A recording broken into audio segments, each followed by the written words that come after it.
Vamos a comenzar esta charla más o menos vinculando algunos ejes de trabajo en relación a las temáticas del desarrollo económico local. Y básicamente esta charla tiene que ver con algunas temáticas relacionadas con la cultura, la innovación y la creatividad en el desarrollo económico local, por un lado, y por otro lado, repensar un poco el tema de la productividad y la inclusión en las temáticas de la restricción externa. Estos son los dos grandes ejes que vamos a trabajar a lo largo de esta charla.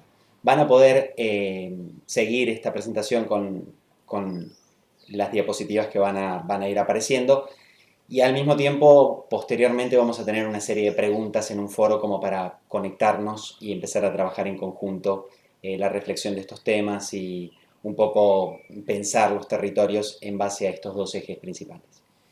En un primer punto queríamos plantearles un poco la relación entre cultura y desarrollo, pensando un poco la reestructuración, el repensar de la teoría del valor en términos de la construcción de valor a lo largo de la historia de la ciencia económica. En general, la economía ha tratado de pensar a lo largo de su historia que el valor tenía que ver con un concepto objetivo vinculado a la cantidad de trabajo objetivada en la realización de una mercancía. Y esto fue tomado durante mucho tiempo hasta la llegada de la teoría neoclásica que incorpora el pensamiento del valor en forma subjetiva, y esto abre la puerta al tratamiento de básicamente el valor en el arte como valor económico en sí. Este es el eje que nosotros vamos a tomar en esta charla como para pensar y repensar los elementos de la cultura y los elementos de la construcción creativa en términos de innovación para la generación de valor, como concepto de generación de valor en áreas culturales o de conocimiento. Nos interesa en este punto hacer un par de planteos muy cortitos, uno referido a la enfermedad de costos y otro en términos de barreras a la entrada, cuando uno piensa proyectos de desarrollo vinculados a la esfera de la cultura. En ese sentido hay que pensar estos dos elementos tomando en cuenta que por un lado la enfermedad de costos se refiere a una relación entre costos e ingresos en la cual los costos crecen a un ritmo más rápido que la generación de ingresos. Y esta enfermedad de costos se relaciona mucho con las industrias culturales clásicas, como por ejemplo la música o el teatro. Esto es circunscripto simplemente a las áreas tradicionales de la cultura, y hoy en realidad esto se ve muy superado por otras líneas y otras industrias culturales muy vinculadas a la tecnología. Y por otro lado, el tema de las barreras a la entrada es otro elemento que vamos a tomar en esta charla y que tiene que ver con los impedimentos para ingresar a un mercado vinculados en general al nivel de inversiones que se tiene que tener para lograr ingresar. Antes las barreras a la entrada eran mucho más grandes y también aquí encontramos una relación virtuosa con las nuevas tecnologías y la reducción a las barreras a la entrada en el mundo del conocimiento, en el mundo de las estrategias de innovación que están vinculadas desde este tipo de charla que estamos teniendo nosotros, donde uno puede tomar un montón de cursos hoy en línea en el mundo a bajos costos, o muchos de ellos gratuitos, y que antes las barreras a la entrada a la educación eran mucho más altas en relación a la antigüedad, cuanto más caro era estar frente a un docente, digamos, en términos de los costos que eso implica. Y todo esto nos lleva, en general, estas dos cuestiones, digamos, la enfermedad de costos y las barreras a la entrada, a repensar las estrategias para generar valor. Nosotros tenemos que generar valor, ese valor subjetivo que pensaban los neoclásicos en relación a cuánto deseo yo tengo por consumir un determinado bien, tienen que estar materializados en una estrategia. Nosotros tenemos que pensar cuáles son esas estrategias de valor que nosotros podemos ofrecer en los territorios para que ese valor se materialice en un ingreso genuino. Y esto tiene mucho que ver también con la percepción que tiene la demanda en relación al deseo que va a tener de consumir un determinado bien. Y aquí las industrias del conocimiento y las industrias de la creatividad tienen un eje central a la hora de pensar esta cuestión. Pasando de esto, y ya pensando en las teorías de generación de valor, tenemos que pensar cómo generar economías de escala. Las economías de escala tienen que ver con la estructura que se realiza, la estructura que genera una actividad económica que realiza ingresos superiores a los costos. Esa escala creciente de ingresos en relación a los costos se denomina en economía economías de escala. Las economías de escala se han visto beneficiadas fuertemente en economía también con la introducción de nuevas tecnologías para el sector, para todos los sectores en realidad, pero a nosotros nos interesa en este punto las industrias culturales. En las industrias culturales las nuevas tecnologías han tenido un gran impacto en términos de la posibilidad de superar las barreras a la entrada y aumentar las economías de escala de este sector, incorporando así, generando una gran fuente de ingresos y posibilitando a los territorios colocar a estas estrategias como estrategias centrales de construcción de valor territorial y de ingresos como eje central del desarrollo. En este sentido tenemos que ahora nosotros diferenciar sectores intensivos y sectores intensivos en mano de obra y sectores intensivos en capital. Sabemos que las industrias culturales tienen en muchos casos tienen un factor intensivo en mano de obra, sobre todo las clásicas, las que hablábamos que estaban más ligadas a la enfermedad de costos. Las industrias culturales más ligadas a la intensidad en el uso de capital tienen una virtud en este sentido y no se ven tan relacionadas a la enfermedad de costos, y es por eso que nosotros tenemos que pensar estrategias que incorporen tecnología en la realización de proyectos culturales de forma tal que los costos asociados, los costos fijos y los costos semifijos que se ven asociados a la realización de esas actividades se vean reducidos. Y en este sentido, las nuevas tecnologías son un factor central. En relación a esto, a esta cuestión de las economías de escala y a las distintas características de los sectores culturales, nosotros tenemos que pensar que el elemento central que está en toda la construcción de esta charla específicamente y en la construcción de esta estrategia está en la construcción y la realización de ventajas comparativas creadas. La mayoría de los países latinoamericanos ha vivido a lo largo de su historia de las ventajas comparativas naturales que fueron inicialmente pensadas por Ricardo, digamos, y que después lo que nosotros sabemos y entendemos concretamente es que sabemos que hay algunas condiciones naturales que hacen que muchos países, por ejemplo, de Latinoamérica, vivan de la producción y comercialización de determinados bienes, que se repiten a lo largo de la historia. Y también sabemos que las ventajas comparativas creadas son aquellas ventajas comparativas que, a diferencia de las naturales, son aquellas que se van construyendo por una acción simultánea de varios elementos que construyen a través de la acumulación de conocimiento y a través de la cooperación una determinada ventaja específica territorial.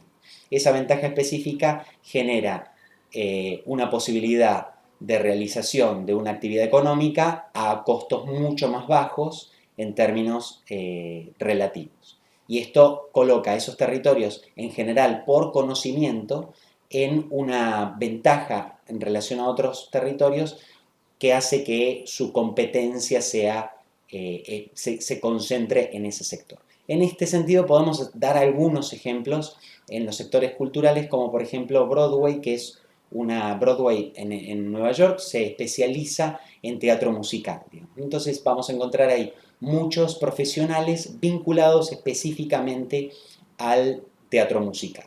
A diferencia del teatro en Buenos Aires, por ejemplo, que está muy abocado a la formación y a la dirección de obras vinculadas más al teatro clásico. Entonces, en este sentido, los territorios empiezan a especializarse y a generar cooperación y a generar acumulación de conocimientos y de capital en conocimientos especializados. Eso promueve la generación de ventajas comparativas creadas, que es hacia lo que queremos ir. En la presentación ustedes encontrarán algunas fotos, hay algunas fotos ahí vinculadas, una a la foto del retrato fotográfico que hay, quiere significar básicamente la especificidad, digamos, básicamente la idea de la diferenciación y de la especialización necesaria para generar ventajas comparativas creadas. La de Renoir habla básicamente de los impresionistas en términos de cooperación, un movimiento que comenzó siendo un movimiento marginal, un movimiento que no era aceptado en el mundo cultural de la época, cuya primera exposición fue financiada por los propios artistas y que finalmente por esa acumulación, esa diferenciación y esa especialización lograron generar una ventaja creativa específica única. Y finalmente hay una última imagen que está relacionada a un traje de una serie famosa que es Mad Men, que está en el museo, en el Smithsoniano de Washington, y que es básicamente ese museo una expresión misma de un museo dedicado a la innovación. Y esta es nuestra siguiente aporte en esta charla. Nosotros llegamos aquí a las ventajas comparativas creadas y esas ventajas comparativas creadas nos tienen que llevar al pensamiento de la generación de innovación y desarrollo. ¿Dónde está la innovación y esa innovación cómo crea valor? Digamos, una innovación es una idea de la cual se puede constituir valor, pero ¿cómo llegamos a la innovación? Bueno, en una primera presentación tenemos el concepto del éxito. Hay 4 frases ahí vinculadas al éxito. Una va a tener que ver con la casualidad, con el azar. Otra vinculada a la persistencia. Otra básicamente a la continuidad de una idea. Y la última de estas citas está relacionada con la creatividad. La creatividad es, decía Borges, un elemento vinculado a la emoción, a la memoria y sobre todo al futuro. Pero lo más interesante de los procesos creativos es que en general los procesos creativos están relacionados con procesos de cambio. Y como tales, en esos procesos de cambio están vinculados a necesidades de transformación que vienen de un fracaso o de una necesidad de una adversidad que necesita transformación. Lo lindo de este pensamiento es que los momentos creativos y los momentos vinculados a la innovación están asociados a los momentos de adversidad donde es necesario transformarse y cambiar. Entonces, para todos los que estén mirando esto, a no deprimirse si a uno no le va mal en algo, o le va mal en algo, digamos que son los momentos donde hay que precisamente crear y son los momentos donde a uno lo van a llevar a la transformación y a la creatividad. Esa creatividad nos genera distintas reflexiones en relación a la inteligencia y a los tipos de inteligencia y a los tipos de creatividad que se dan.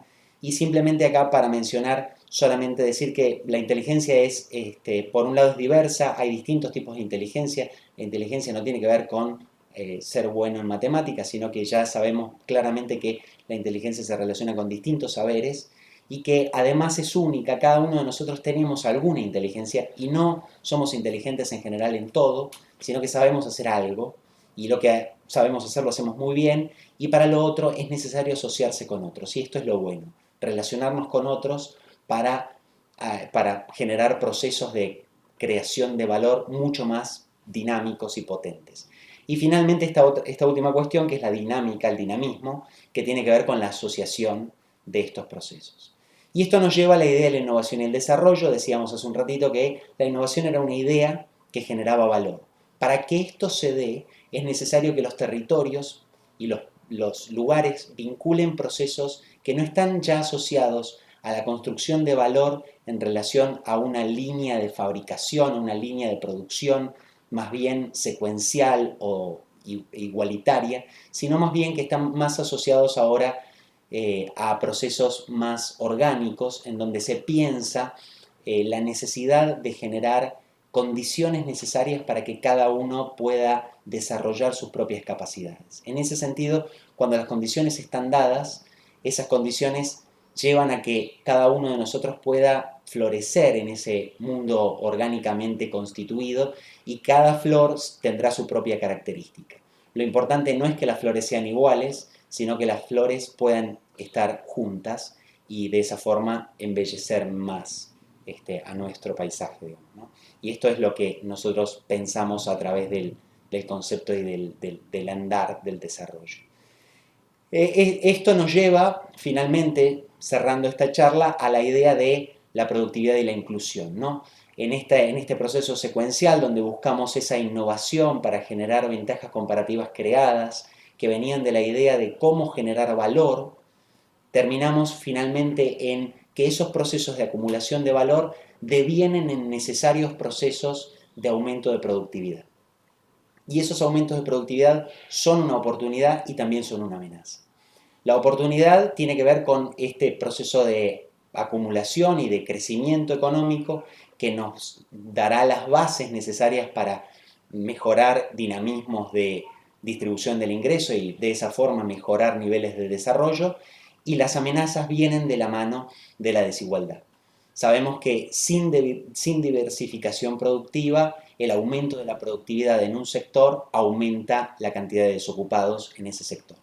Entonces los territorios necesitan seriamente pensar en la necesidad de la diversificación de su producción, asociado a la idea y a la necesidad del aumento de la productividad para no generar mayores niveles de pobreza y de desigualdades. Esto es una cuestión absolutamente necesaria y no discutible, digamos. En economía siempre sabemos que el aumento de la productividad generará expulsión de mano de obra. Para que esa mano de obra sea retenida y no quede desocupada, necesita ser reabsorbida por otro sector.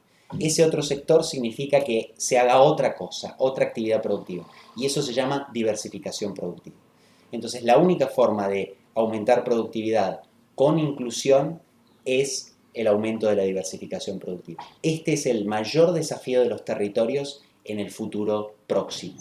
En el futuro próximo necesitamos atender estas dos cuestiones, la productividad y la inclusión, como elementos conjuntos. Y en este sentido, las industrias culturales no son ya un anexo en términos de desarrollo, sino que son un elemento central. Pensar al conocimiento y a la innovación como elementos centrales de la construcción de ventajas comparativas creadas son los elementos del futuro en materia de desarrollo, de pensar el desarrollo. Esto va a reducir los problemas de la restricción externa para muchos países y sin duda va a poner en cuestión y va a poner en la discusión de las políticas públicas el determinismo de las decisiones locales en los procesos de desarrollo. Para finalizar, algunos ejes centrales a modo de conclusión de esta charla. Por un lado, que el capitalismo cultural reemplaza el espacio simbólico como acumulación de valor por lo que antes eran los sistemas productivos como materialismo productivo en términos de acumulación de valor. Por otro lado, las economías creativas adquieren en esta nueva etapa un carácter dinámico de acumulación de valor, donde ya, como decíamos recién, no son estas industrias furgones de cola o elementos adjuntos a programas de desarrollo, sino que son ahora actores o elementos principales. Y finalmente, pensar que estos acontecimientos en las últimas décadas están también asociados a movimientos y a luchas de reconocimientos de identidades y de grupos y luchas de reconocimientos de grupos reducidos que han transformado los espacios de discusión política en otros términos, que reemplazan de alguna manera lo que antes entendíamos como los intereses de clases. Digamos, por ahora, intereses de grupos con necesidades específicas y culturales bien concretos. A modo de conclusión, y antes de proponerles algunos disparadores a modo de preguntas para seguir esta reflexión, algunas conclusiones. Esta charla ha tratado sobre algunos puntos específicos que tienen que ver con la competencia territorial, con la construcción de valor, con las ventajas comparativas creadas, con el dinamismo en la creación de valor de los sectores culturales como la oportunidad del desarrollo y en la cooperación y la diversificación como estrategia necesaria para esa construcción. Les agradezco mucho y nos escribimos y nos estaremos viendo por este foro. Hasta luego. Personas que trabajan con personas para las personas. Enrédate con nosotros.